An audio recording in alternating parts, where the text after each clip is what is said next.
Hello વિદ્યાર્થી મિત્રો, active passive voice કર્તરી કર્મણી રચનાની અંદર આપણે ટેન્સ પ્રમાણે વાક્યને એવીમાંથી પીવીમાં કેવી રીતે રૂપાંતર કરવા એમાં 7 ટેન્સ સુધી આપણે જોઈ ગયા. સિમ્પલ ટેન્સ, ત્રણ કન્ટિન્યુઅસ ટેન્સ અને એક પ્રેઝન્ટ પરફેક્ટ ટેન્સ, એમ 7 ટેન્સમાંથી વાક્ય આપેલું હોય તો એને એવીમાંથી પીવીમાં કેવી રીતે રૂપાંતર કરવું એ આપણે શીખી ગયા. આજે આપણે જોઈએ 8મો ટેન્સ, પાસ્ટ પરફેક્ટ ટેન્સ, એટલે કે પૂર્ણ ભૂતકાળનું વાક્ય હોય તો એ પૂર્ણ ભૂતકાળના વાક્યને આપણે એક્ટિવ વોઇસમાંથી પેસિવ વોઇસમાં કેવી રીતે રૂપાંતર કરી શકીએ એની વાત આપણે કરીએ. પહેલા આપણે વાત કરીશું વિધાન વાક્યની, પછી નકાર વાક્યની અને પછી પ્રશ્નાર્થ વાક્યની વાત કરીશું. તો પહેલા જોઈએ કે વિધાન વાક્ય. પૂર્ણ ભૂતકાળનું વિધાન વાક્ય આપેલું હોય તો એની એક્ટિવ વોઇસની રચના કેવી બને? તો subject plus had plus V3 plus object plus અન્ય શબ્દો. આગળના વિડીયોમાં મેં તમને કહ્યું એ પ્રમાણે કે પૂર્ણકાળના વાક્યને એ પછી વર્તમાનકાળ હોય, ભૂતકાળ હોય કે ભવિષ્યકાળ હોય, પૂર્ણકાળના વાક્યને એવીમાંથી પીવીમાં રૂપાંતર કરવું સહેલું બને છે. કારણ કે એક્ટિવ વોઇસના વાક્યને જ્યારે આપણે પેસિવ વોઇસમાં રૂપાંતર કરીએ ત્યારે V3 ભૂતકૃદંતનું જે ક્રિયાપદ આપેલું હોય એનું ભૂતકૃદંતનું રૂપ પાસ્ટ પાર્ટિસિપલ પૂછાતું હોય છે. બીજા કાળોની અંદર એની એક્ટિવ વોઇસની રચનાની અંદર મૂળ રૂપ આપેલું હોય છે અથવા તો એનું આઈએનજી વાળું રૂપ આપેલું હોય, એટલે આપણે ભૂતકૃદંતનું રૂપ યાદ રાખવું પડે. જ્યારે પૂર્ણકાળની અંદર એની એક્ટિવ વોઇસની રચનાની અંદર જ V3 એટલે કે ભૂતકૃદંતનું રૂપ આપેલું હોય છે. એટલે ક્યારેક એવું બનતું હોય છે કે કોઈ વાક્યનું આપણને ભૂતકૃદંતનું રૂપ યાદ ન હોય, પણ જો એ પૂર્ણકાળની રચના હોય તો એ આપણા માટે સહેલું બની જાય છે. તો એની એક્ટિવ વોઇસની રચના જોઈ. પેસિવ વોઇસની રચનાની અંદર આપણે જાણીએ છીએ કે શું કરવાનું, તો ઓબ્જેક્ટને લઈ જવાનું સબ્જેક્ટની જગ્યાએ, plus had plus been plus V3 plus by plus subject plus અન્ય શબ્દો.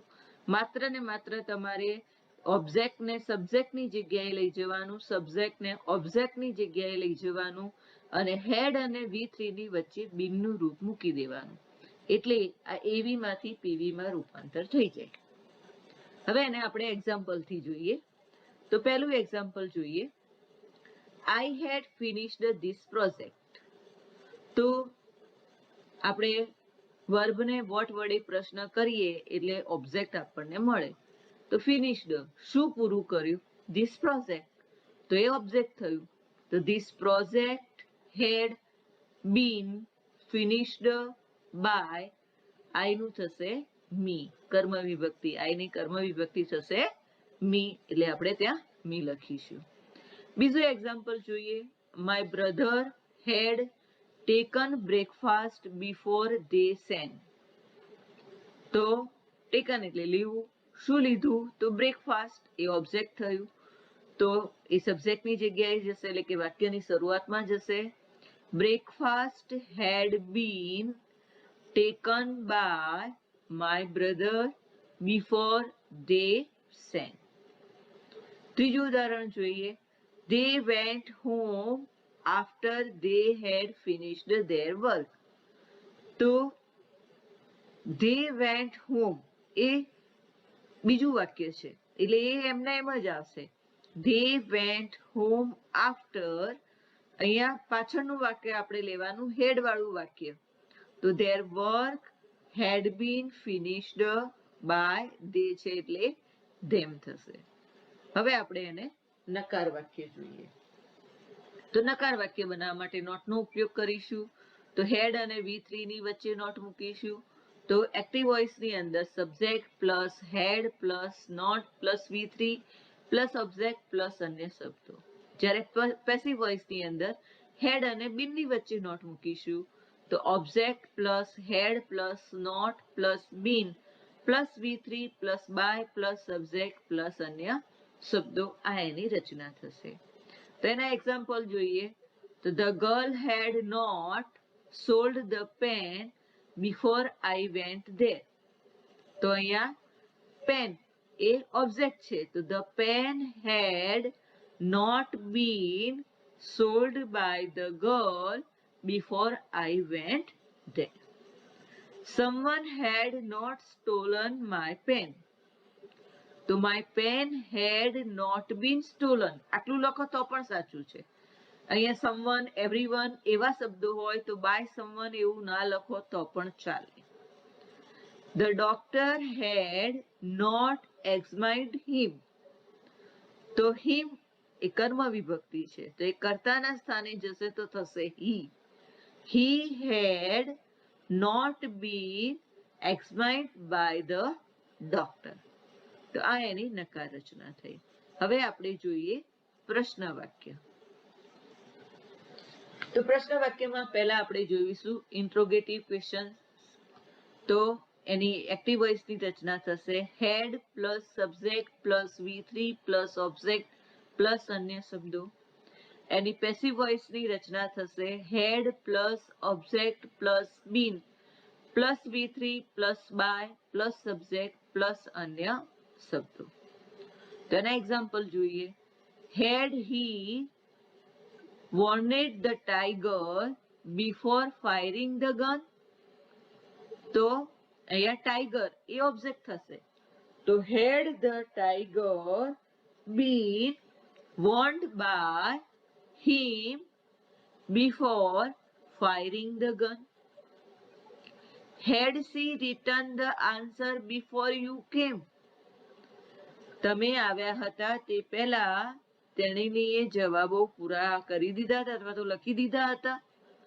તો અહીંયા આન્સર્સ એ ઓબ્જેક્ટ થશે, તો had the answers been written by શીનું થશે her before you came એ પાછળનું વાક્ય એમના એમ આવશે. Had Mr. Anand taught science.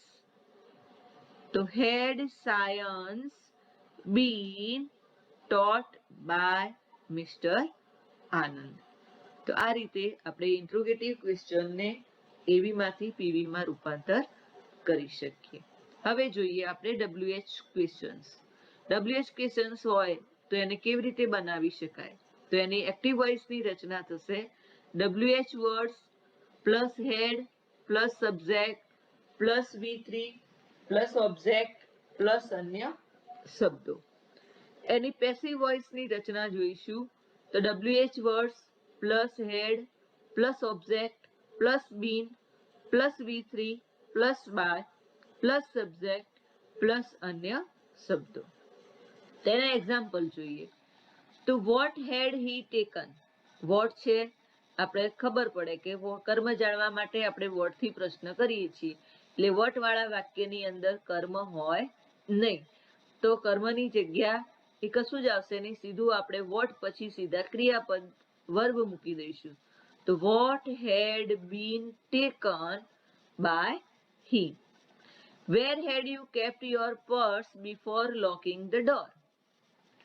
તો બિફોર લોકિંગ ધ ડોર એ વધારાનું વાક્ય છે, એ બીજું વાક્ય છે કે ઘરને દરવાજાને લોક કર્યું એ પહેલા તમે તમારું પર્સ ક્યાં મૂક્યું હતું. તો where had your purse been kept by you before locking the door. Why had he bought a new car.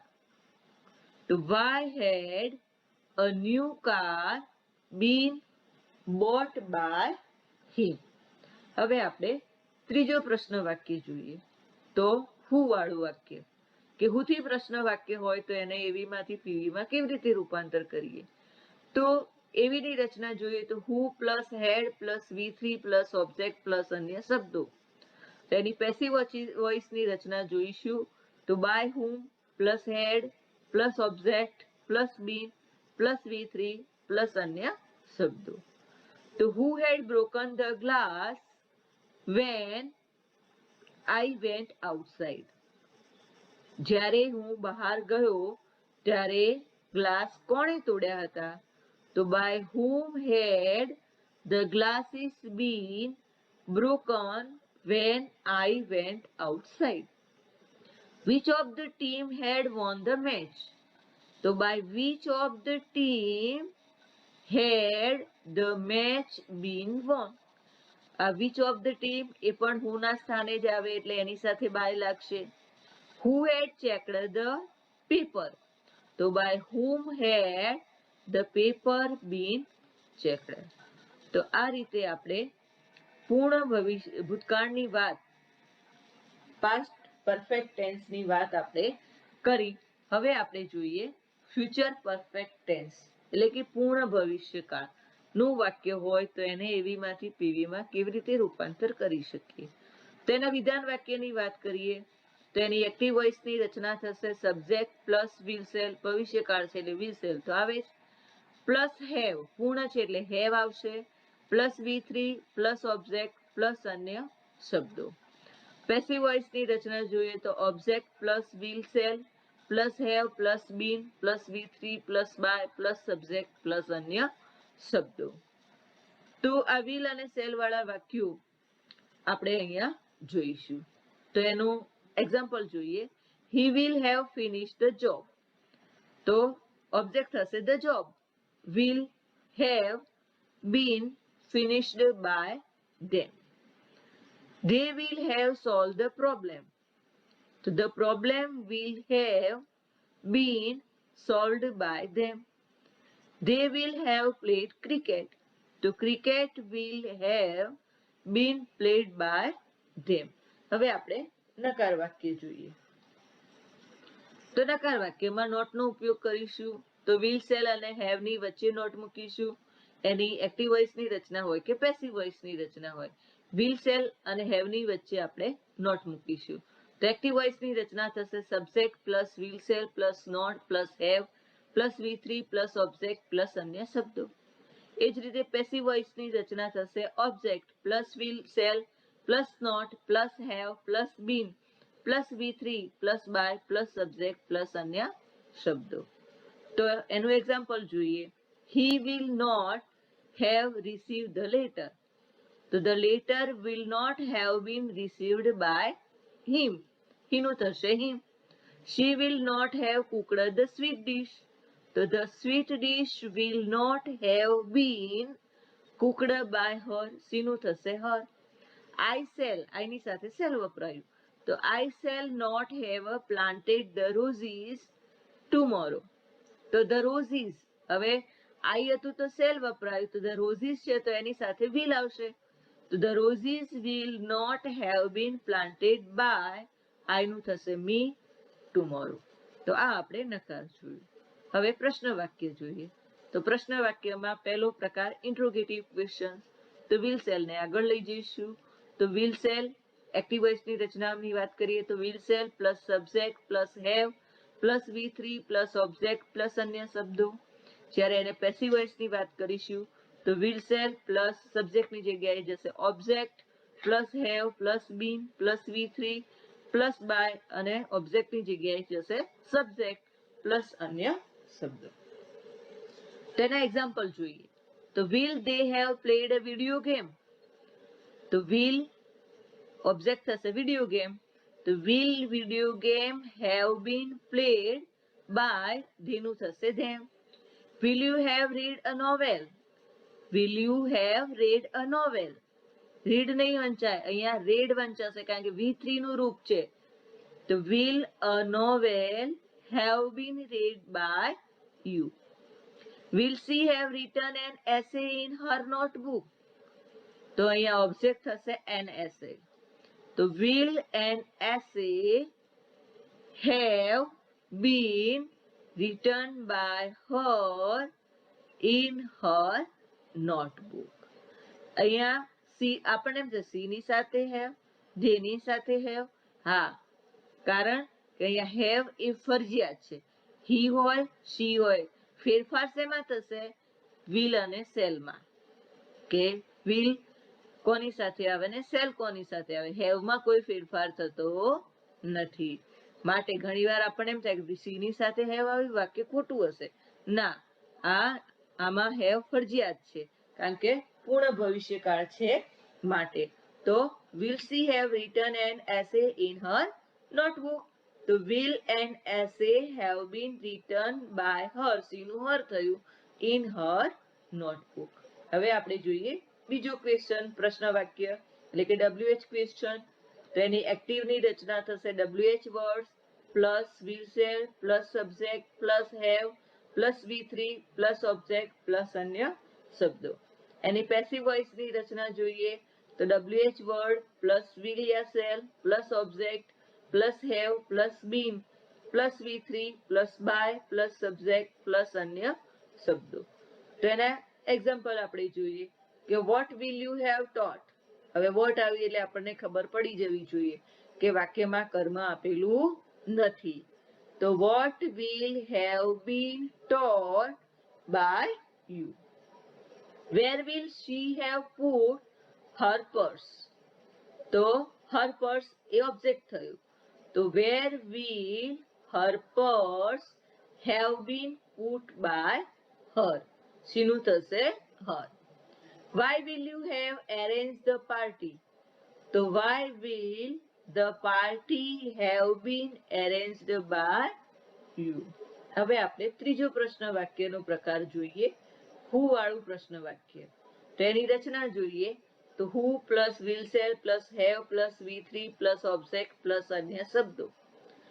Passive વોઇસની રચનામાં by whom plus will shall plus object plus have plus been plus V3 plus અન્ય શબ્દો. હવે એના example જોઈએ તો પહેલું example છે who will have finished this work. તો by whom will this work have been finished. Who will have arranged the party. તો by whom will the party have been arranged. Who will have opened the door. તો by whom will the door have been opened. તો આ રીતે આપણે આ વિડીયોની અંદર બે પ્રકાર જોઈ ગયા, પૂર્ણ ભૂતકાળ અને પૂર્ણ ભવિષ્યકાળને આપણે એક્ટિવમાંથી પેસિવમાં કેવી રીતે રૂપાંતર કરવું એની વાત કરી. તો એ બે ટેન્સના અહીંયા 10 વાક્યો મેં તમને હોમવર્કમાં એક્ટિવમાંથી પેસિવમાં રૂપાંતર કરવામાં આપ્યા છે. તો એ તમારે હોમવર્ક લખી દેવાનું અને મને એનો ફોટો પાડીને તમારે મોકલવાનો રહેશે. Thank you.